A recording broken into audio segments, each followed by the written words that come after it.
Assalamualaikum warahmatullahi wabarakatuh. Perkenalkan, nama saya Nurayasi. Saya dari kelas 1B jurusan Kebidanan Universitas Singaperbangsa Karawang. Yang saya hormati Ibu Oon Sofia, SSIT MKes, selaku dosen mata kuliah Asuhan Kehamilan Kebidanan. Di sini saya akan mempresentasikan tentang deteksi dini menurut Soedarto. Baik, di sini saya akan menjelaskan tentang bentuk dan ukuran panggul sangat menentukan kelancaran persalinan dengan cara KPPS. Yang kedua, penilaian KPPS. Yang ketiga, kelebihan atau manfaat KPPS. Yang keempat, kekurangan KPPS. Yang kelima, cara pengukuran KPPS. Dan yang terakhir, grafik KPPS. Bentuk dan ukuran panggul sangat menentukan kelancaran persalinan dengan cara KPPS, atau disebut juga Kartu Perkiraan Persalinan Soedarto. Berbagai cara untuk memprediksi apakah seseorang wanita berpanggul sempit atau tidak. Salah satunya adalah lewat cara sederhana seperti yang dikemukakan oleh Soedarto dalam Kartu Perkiraan Persalinan Soedarto atau KPPS lewat pengukuran panjang telapak kaki kanan ibu hamil dan tinggi fundus uteri. Cara ini belum banyak dilakukan oleh petugas kesehatan termasuk di rumah sakit RW Mongisidi. Sehingga diharapkan dengan penelitian ini selain dapat membantu ibu hamil yang berisiko panggul sempit, juga membuktikan teori pengukuran panjang telapak kaki kanan ibu hamil yang berhubungan dengan kejadian panggul sempit untuk tindakan antisipasi dalam penanganan pada saat proses bersalin nantinya. KPPS digunakan untuk memperkiraan kemungkinan terjadinya distosia.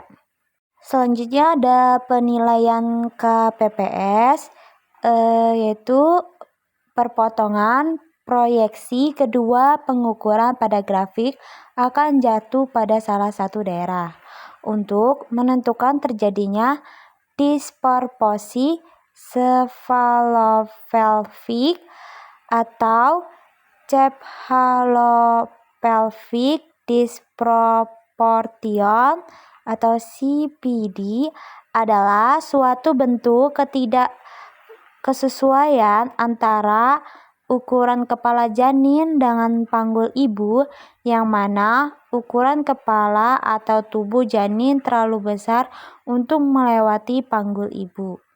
Lalu ada menetapkan tempat persalinan, yaitu melakukan pemberdayaan terhadap ibu bersalin, suami maupun keluarga agar mempersiapkan mental biaya untuk rujukan terencana.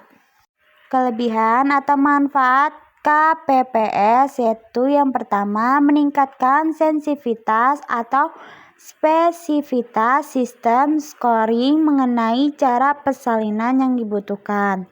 Yang kedua, dapat memperkirakan terjadinya distosia, disebut juga persalinan sulit atau disfungsional sebelum persalinan dimulai.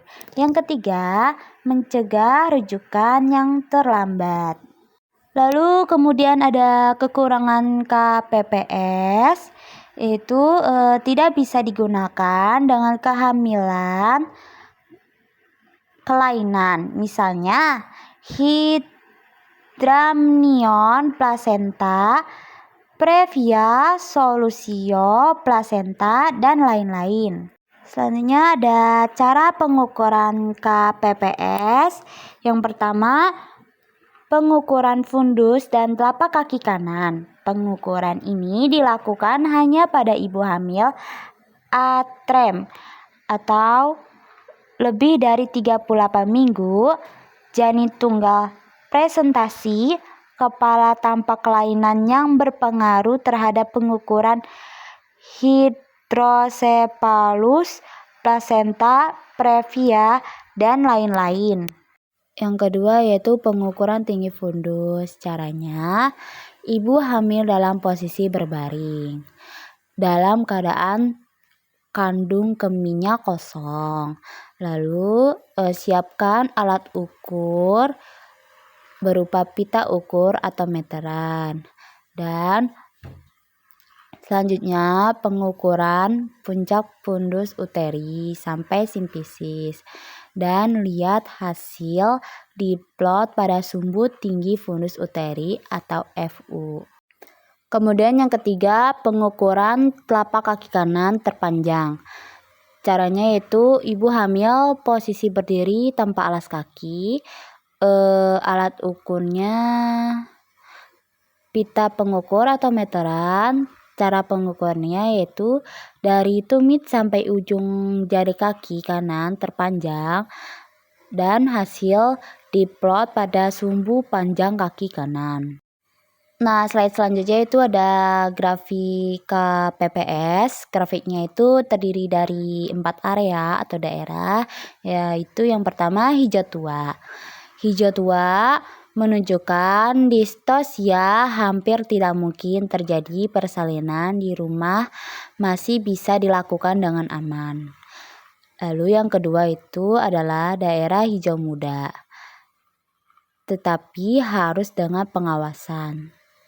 Grafik yang ketiga yaitu ada daerah kuning menunjukkan distosia sering terjadi persalinan, harus ditandatangani tenaga kesehatan atau harus dirujuk. Dan yang terakhir daerah merah menunjukkan distosia kemungkinan besar terjadi, rujukan mutlak dilakukan menurut Poenji Rochhaji tahun 2003.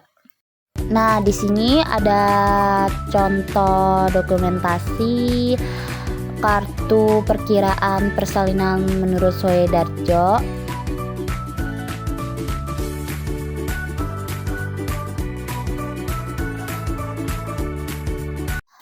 Baik, pemateran materi sudah selesai. Di sini saya akan membacakan kesimpulan. Bentuk dan pengukuran panggul sangat menentukan kelancaran persalinan. Salah satu cara sederhana yang dikemukakan oleh Soedarto dalam kartu perkiraan persalinan Soedarto atau juga disebut KPPS lewat pengukuran panjang telapak kaki kanan ibu hamil dan tinggi fundus uteri. KPPS digunakan untuk menentukan terjadinya disproporsi sefalopelvik atau tidak. Menetapkan tempat persalinan, KPPS memiliki kelebihan dan juga kekurangannya tersendiri. Pengukuran fundus dan telapak kaki kanan. Grafiknya, KPPS terdiri dari 4 area atau daerah yaitu hijau tua, hijau muda, kuning, dan merah. Baik, sekian presentasi dari saya. Mohon maaf bila ada kesalahan kata. Billahi taufiq wal hidayah. Wassalamualaikum warahmatullahi wabarakatuh.